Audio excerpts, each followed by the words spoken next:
Hey everyone, it's Tuesday morning, July 7th, and welcome back to Capital Markets Quickie. I'm your host, Endrit Sella, here to break down yesterday's market action in just 2 minutes.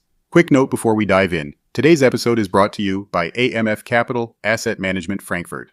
Learn more about our funds and strategies at amf-capital.de. Alright, let's get started. Well, Wall Street started the week on a strong note as technology stocks bounced back after their recent pullback.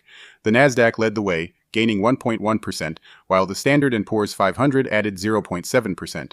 The Dow Jones also moved higher by 0.3%, closing above 53,000 for the first time after last week's record-setting performance. Now, some of the biggest names in tech, including Alphabet, Apple, Meta, and Tesla, all finished higher.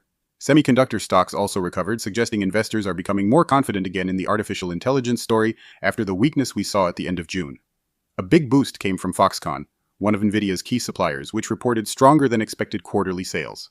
That reinforced the idea that demand for artificial intelligence infrastructure remains very strong. Today, investors will be watching Samsung's earnings closely for another important update on the global chip industry.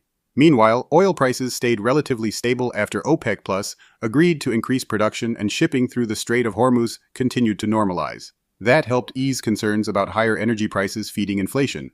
On the economic side, the latest U.S. services data showed little change, keeping the focus on interest rates after last week's weaker jobs report.